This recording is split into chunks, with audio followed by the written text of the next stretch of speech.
마태복음 12장 14절에서 21절까지 제가 읽겠습니다. 바리새인들이 나가서 어떻게 하여 예수님을 죽일고 의논하거늘 예수님께서 아시고 거기를 떠나가시니 사람이 많이 좁는지라. 예수님께서 저희 병을 다 고치시고 자기를 나타내지 말라 경계하셨으니 이는 선지자 이사야로 말씀하신 바 보라 나의 택한 종 곧 내 마음에 기뻐하는 바 나의 사랑하는 자로다. 내가 내 성령을 줄 터이니 그가 심판을 이방에 알게 하리라. 그가 다투지도 아니하며 들레지도 아니하리니 아무도 길에서 그 소리를 듣지 못하리라. 상한 갈대를 꺾지 아니하며 꺼져가는 심지를 끄지 아니하기를 심판하여 이길 때까지 하리니 또한 이방들이 그 이름을 바라리라 함을 이루려 하심이니라. 아멘. 바리새인들이 주님께서 안식일에 한편 손마른 사람을 고쳐주시는 것을 본 다음에 그들이 나가서 어떻게 하여 주님을 죽일고 의논하였습니다. 자신들이 가진 율법 해석하고 다르기 때문에 사실은 어떤 면에서는 그 안식일을 구약시대에는 범해가지고 범한 사람들을 모세시대 때도 그렇지만 돌로 쳐서 죽였습니다.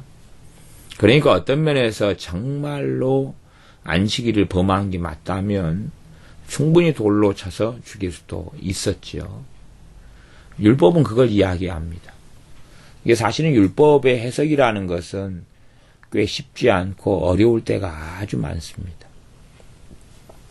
성경의 해석은 쉽지 않고 어려울 때는 너무 많습니다.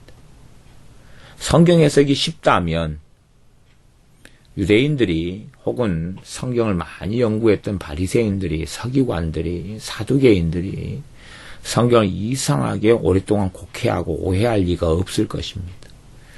성경 해석이 굉장히 쉽다면 로마 가톨릭 천주교 같이 그렇게 기괴하고 이상하게 성경 해석하는 일이 없을 것입니다. 성경 해석이 쉽다면 어떻게 마리아 숭배가 가능하겠느냐 하는 것입니다. 마리아에게 기도를 해가지고 마리아가 주님께 기도한다는 요상하고 기괴한 발상이 어디서 튀어나올 수 있겠느냐 하는 것입니다. 마리아를 숭배할 만한, 물론 천주교 신자들은 절대 자기들은 마리아를 숭배하는 게 아니다고 강변하고 큰 소리를 칩니다마는 우스운 이야기에 불과합니다. 심지어 천주교 신자들은 꿈이나 환상이나 뭐 등등을 통해 마리아를 많이 만납니다. 그럼 마리아가 단지 사람이 불과할진데 구원받아 천국에 있는 마리아가 꿈의 환상 중에 나타나서 뭐 하겠느냐 말입니다. 귀신 돼서 떠도는 것도 아니고 아주 우스운 이야기. 어떤 면에서는 꼭 그냥 불교처럼 석가모니, 인간 석가모니가 돌을 깨닫고 해탈을 해가지고 신의 반위로 올라갔다는 이상한 이야기하고 비슷하게 되는 거지요. 어찌되었든 율법에는 내 이웃을 내 몸과 같이 사랑하라 그랬습니다. 하나님 사랑하고 내 이웃을 내 몸같이 사랑하라. 근데 그러면서도 율법을 어길 때에 돌로 쳐서 죽이라 그런 말씀이 있어요. 이게 조화되기가 어려운 부분이 있잖아요. 그치요? 조화되기가 어려워요. 또 신약 성경에도요, 그러지 않아요? 악한 동무들을 삼가하라. 그런단 말이에요. 네?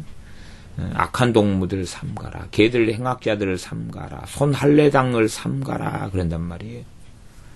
산상순의 주님께서 하시는 말씀 가운데는 뭐냐 그러면 너희를 사랑하는 자만 사랑하면 그거 어찌 되겠느냐.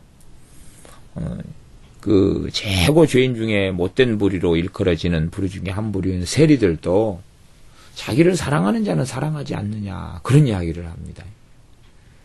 그러니까 너희가 그 세리들보다 나아야 되지 않겠느냐.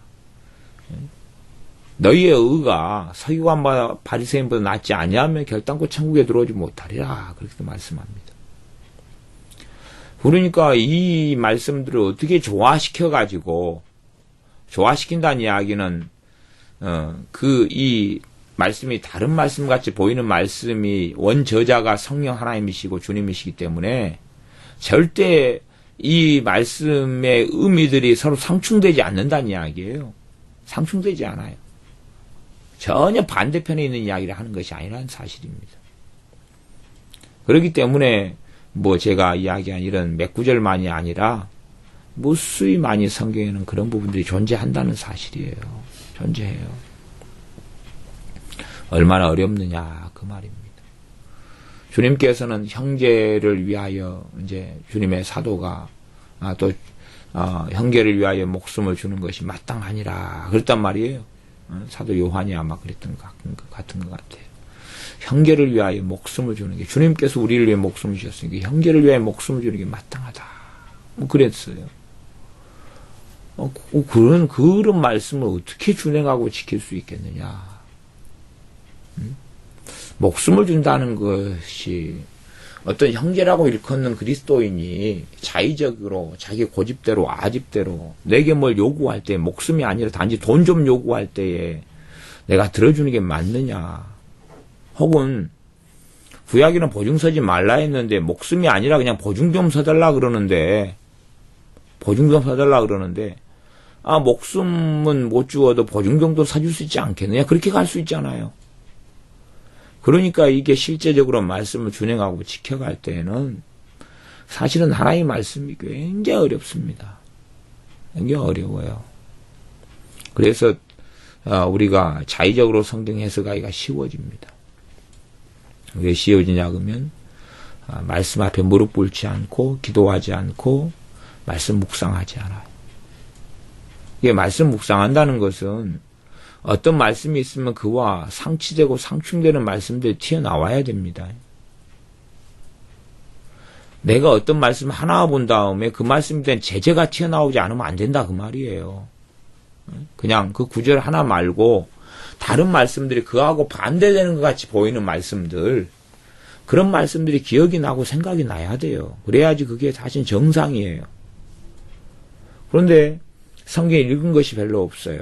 마음속에 또 혹은 머릿속에 기억 속에 그런 게 없어요. 말씀이. 그럼 튀어나오지가 않겠죠. 튀어나오지가 않아요. 그러면 자기 멋대로 브레이크 없는 차처럼 자가용이 120km 달렸는데 브레이크가 파열되고 고장 나버렸어요. 고속도로에서 앞에는 차가 사고 나가지고 쫙 줄줄이 그냥 정체대가 멈춰 있어요. 내 차는 그 앞에 몰려있는 차를 향해서 120km, 130km.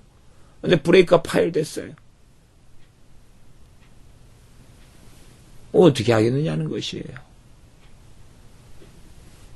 거리라도 멀면은 엑셀을 안 밟으면서 속도를 줄여갈 수 있겠습니다만은 거리 아까운 상태에서는 어떻게 하냐 그 말이에요. 예기치 못한 상황에서는.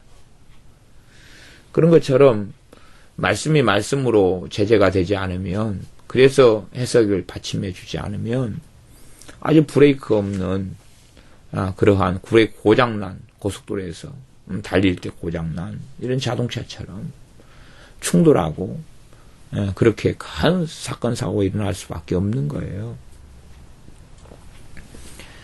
바리새인들이 성경 해석을 그렇게 말씀을 많이 가지고 있었어도 말씀 해석, 율법 해석이 어그러졌다 그 말입니다.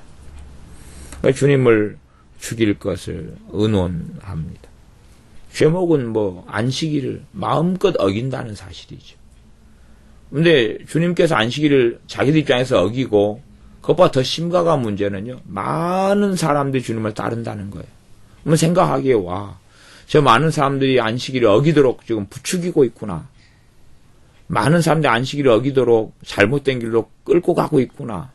그렇게 생각할 수밖에 없는 거잖아요. 그러니 위험 요소를 제거해가지고 자기들 생각에는 안식일에 하나님께 영광을 돌리고 안식일에 말씀을 순종하고 하나님께 바르게 지키는 것을 이들은 추구할 수밖에 없는 입장이죠. 입장이 그렇다 그런 말이에요. 단지 이들이 위선자다 이런 걸 떠나서 이들의 사명감에 따라서 볼 때에는 정말 어떤 사람이 안식일을 어기면서 자기만이 아니라 다 안식일을 어기도록 부추긴다. 안식일을 어기는 것은 하나님을 배신하는 거고 배반하는 거죠. 거역하는 거죠. 그러면 정말로 주님께서 안식일을 어기는 거였다면 맞을 수도 있죠. 물론 근데 주님이 안식일을 어겼다 이런 건 사실은 말은 안 되는 상황이에요. 왜냐하면 주님은 안식일의 주인이시거든요. 주님은 안식일의 주인이시기 때문에 그것하고는 아무 해당 사항이 없는 상황입니다. 그러니까 사람들은 주님께서 안식일의 주인이시다는 걸 모르는 거예요. 가령 내 집이다. 그러면 내 집에 있는 어떤 물건들이 다 있으면 내 소유잖아요. 그러면 타인이 혹은 내 종업원이 아니면 내 집에서 일하는 사람이 밖에서 온 손님이 내 집에 있는 물건들은 어디까지만 할 수 있냐 그러면 주인이 허락한 것만 어떻게 할 수 있어요. 그걸 넘어서면 불법이 되죠. 근데 주인은 마음대로 할 수 있어요. 마음대로 할 수 있어요. 왜? 자신이 주인이기 때문에. 주님이 그런 입장이다 그 말이에요. 안식일이 주님의 것이기 때문에 주님 마음이죠. 근데 그런 부분을 이해를 하지 못하는 겁니다. 15절에 예수님께서 아시고 주님을 죽이려고 운운하니까 눈앞에 계속 보이면 계속 그럴 거 아니에요. 눈앞에 사라져 주는 것이 낫지요. 또한 아버지 하나님의 때를 이루시기 위해서 그렇지요. 그래서 주님께서 거기를 떠나십니다. 사람이 많이 줬는지라 예수님께서 저희 병을 다 고치시고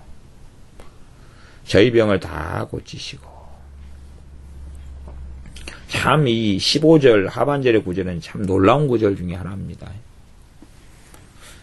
우리 주님께서 저희 병을 다 고치시고 참 놀라운 구절이라고 이야기하는 것은요. 이것이 다른 말씀들에서 주님께서 치유하시는 것하고는 많이 다르기 때문에 그렇습니다. 사람들은 주로 주님께서 저희 병을 다 고치시고에 초점을 두려 그럽니다. 그런데 주님께서 많은 경우에 병을 고치시는 방법은 이것하고는 좀 달랐습니다. 이것하고는 다르게 대부분의 경우에 믿음을 요구하셨습니다. 대부분의 경우에 믿음을 요구하셨어요. 너가 믿느냐? 믿으면 하나님의 역사를 보리라. 내가 이 일을 할 줄 믿느냐? 믿음이 적은 자들아, 내가 언제까지 너희를 참아야 하겠느냐? 믿음을 자꾸 말씀하셨어요. 그래서 믿음의 유무, 믿음을 요구하시고 나아가서 믿음에 따른 행함, 순종을 요구하시고 그러셨습니다. 근데 15절 하반절에는 주님께서 저희 병을 다 고치시고라는 게 나와요. 그러니까 이것은 기본적으로는 주님의 주권적인 역사입니다. 그러니까 주님이 이제 주인이에요. 주인이면 누가 어떻게 요구를 하고 합당한 요구를 할 때 들어주시는 면이 있지만 또 주인 마음일 것 아니에요. 그죠? 우리가 하나님을 제한할 수가 없어요. 하나님은 말씀대로 말씀 가운데. 근데 말씀에 갇히시는 분은 아니고 말씀을 넘어서는 분이에요. 말씀에 우리가 주님을 알고 하나님을 알고 믿고 구원 얻고 그분 뜻대로 살아갈 것을 계시해 주셨지만 말씀에 갇히는 분은 아니에요. 말씀보다 더 크신 분이죠. 물론 그러나 주님은 말씀하신 것과 정확하게 주님의 성품이 같아요. 그래서 참 그런 부분이 이제 좀 더 설명하려면 좀 어려운 부분이 됩니다만은 어찌되었든 주님께서 그들의 병을 고치시는 것은 여기서 저희 병을 다 고치시라 그러신 거 보니까 그들의 믿음의 부분하고 이럴 때는 별로 상관이 없게끔 보여요. 주님의 주권적인 행하심이에요. 주님의 주권적인 행하심. 혹은 아버지께서 행하시는 것을 보고 다 주님이 행하셨다 그랬어요. 자의로 내가 행한 것이 하나도 없다. 그렇게 말씀하셨어요. 그러니까 다른 말로 하면 주님을 통한 아버지 하나님의 주권적인 치유하심이에요. 꼭 베데스다 연못가에서 물이 동할 때에 천사가 와서 물이 동했잖아요. 어때 그 천사를 누가 보낸 거겠어요? 하나님께서 보낸 거 아니겠어요? 그래서 그 물이 막 이렇게 흔들고 요동을 칠 때에 베데스다 연못에 가장 먼저 선착순에서 1등 먼저 들어간 사람이 고침을 받았어요. 그건 믿음하고 상관없지요. 어떤 사람이냐고 상관없는 거고, 이게 하나님의 그 주권적인 행하심이다. 그런 말이에요. 그리고 성경에는 하나님의 주권적인 행하심의 부분이 많이 나와 있어요. 많이 나와 있어요. 하나님께서 아브라함을 부르시는 것도 주권적인 행하심이잖아요. 우리 주님께서 사도 바울, 전에 청년 사울을 선택하신 것도 주권적인 행하심이죠. 그러죠.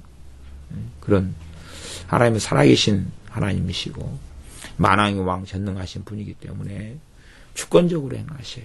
그러니까 우리 주님께서 저희 병을 다 고치시니. 이게 이런 주권적인 행하심을 구하고 또 주님께 요구하는 것이 그거 다 나쁜 건 아니에요. 하지만 이런 주권적인 주님의 치유하심이라는 것은 일상적인 부분에서 아주 드물다는 사실이에요. 전반적에서는 아주 드물다는 사실이에요. 그 구약시대 선지자 엘리사가 있었을 때 이스라엘에 문득병기가 많이 있었는데 주님이 주권적으로 문득병기를 치유하신 일이 한 번도 없지 않아요.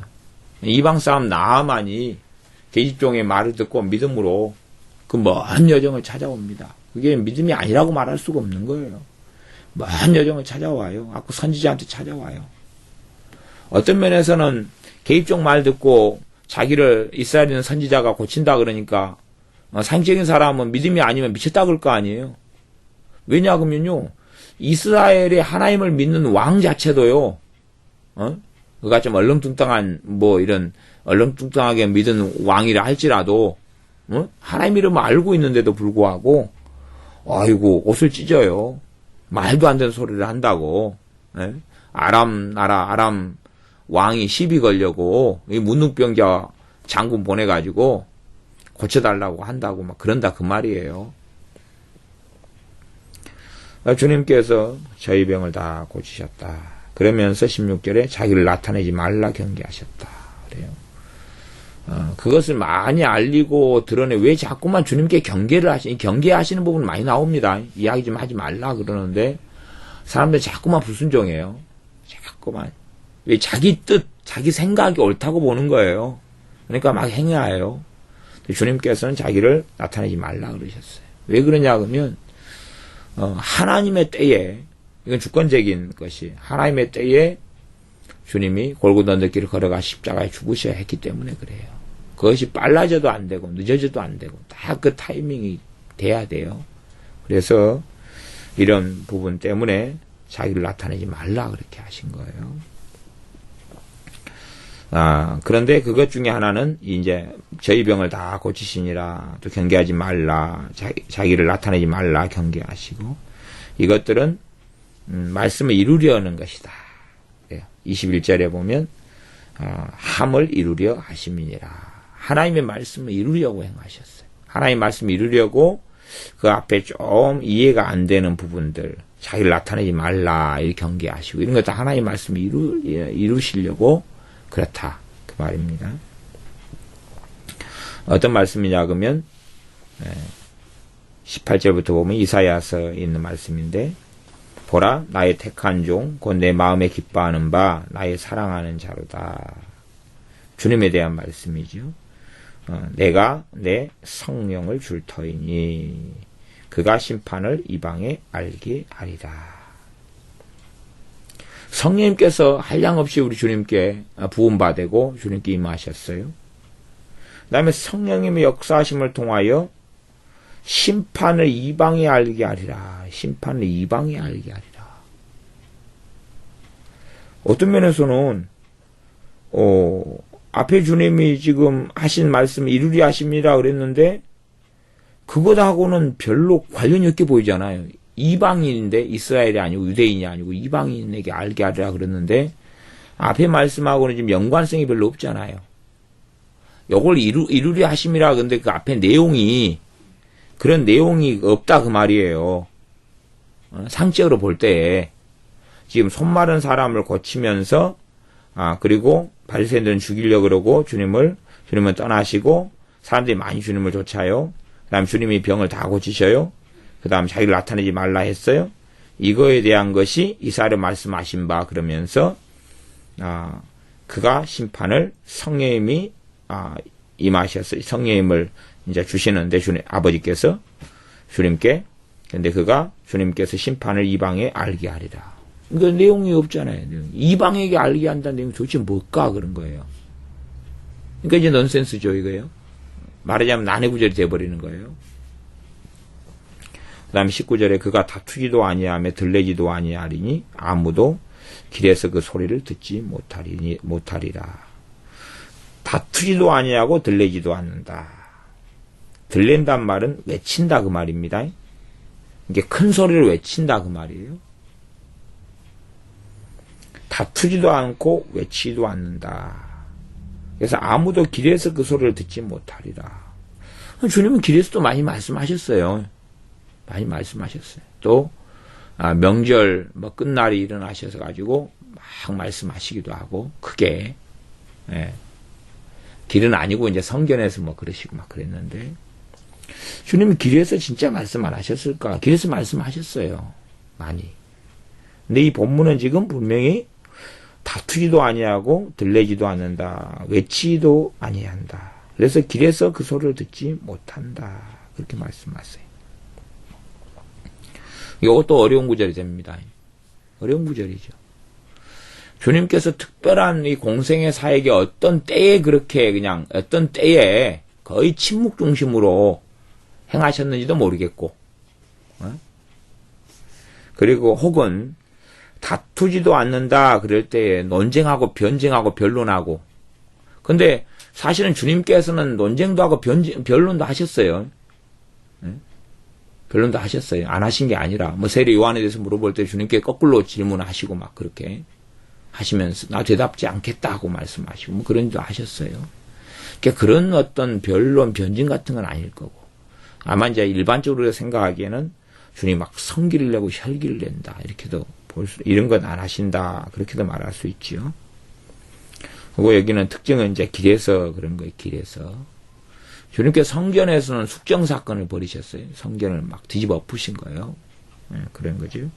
그런 게 있는데 길에서 그런 거고 길에서.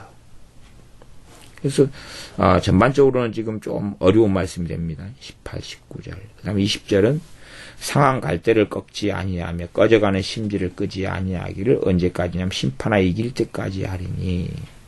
심판하에 이긴다. 그러면 심판은 언제를 이야기하냐? 그러면 주님 백보자 심판을 이야기하죠. 주님이 재림하셔서 심판하실 때까지, 심판하실 때까지 상한 갈대를 꺾지 않는다. 꺼져가는 심지를 끄지 않는다.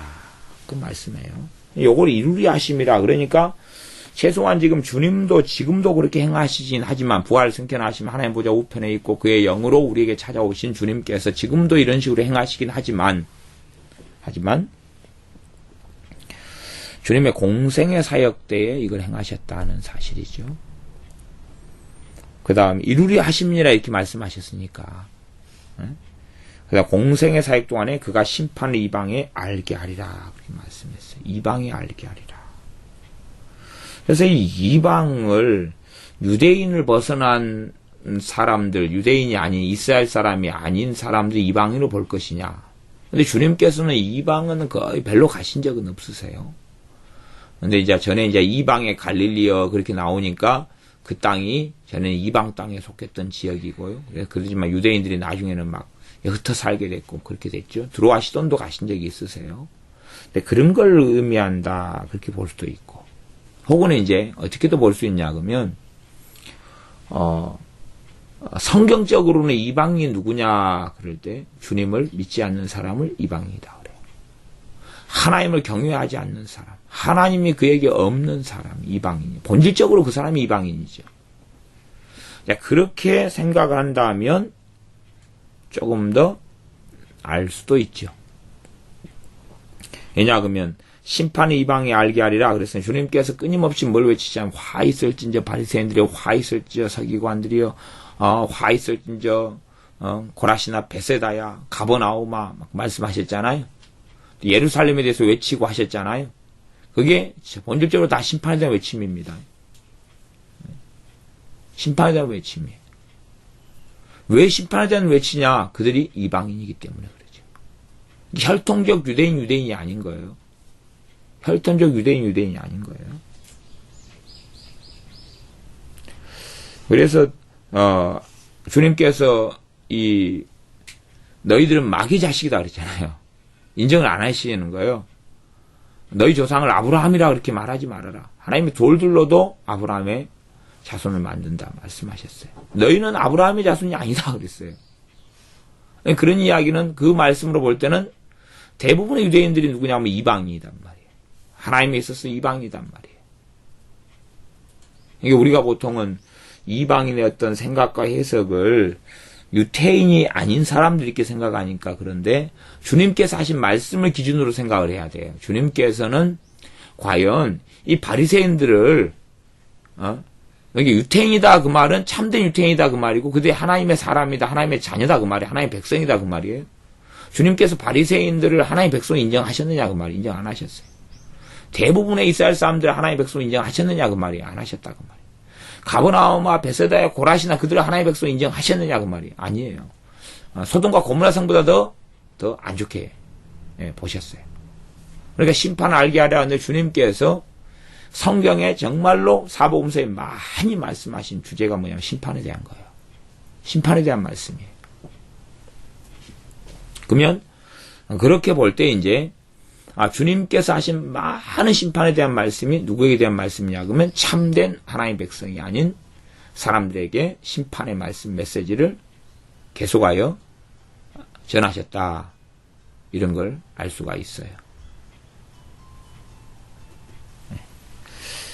그리고 이제 21절에 보면 또한 이방들이 그 이름을 바라리라 함을 이루려 하심이니라. 이렇게 주님께서 외치시니까 이방들이 그 이름을 바라리라. 이방들이 주님의 이름을 바라게 되죠.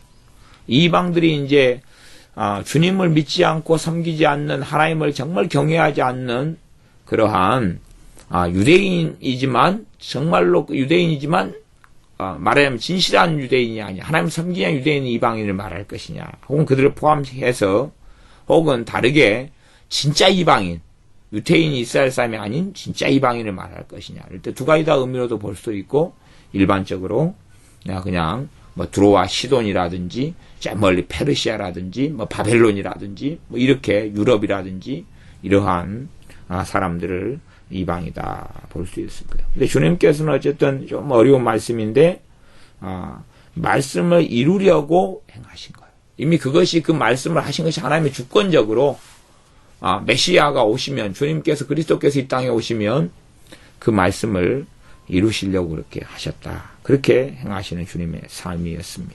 기도하겠습니다. 아버지 하나님, 주님께서 아버지 하나님의 말씀을 이루시려고 사셨던 것처럼 우리도 하나님의 뜻을 이루고 또한 하나님의 말씀을 진리되도록 그렇게 살아가는 우리가 되게 하여 주시옵소서. 예수님의 이름으로 기도하옵나이다. 아멘.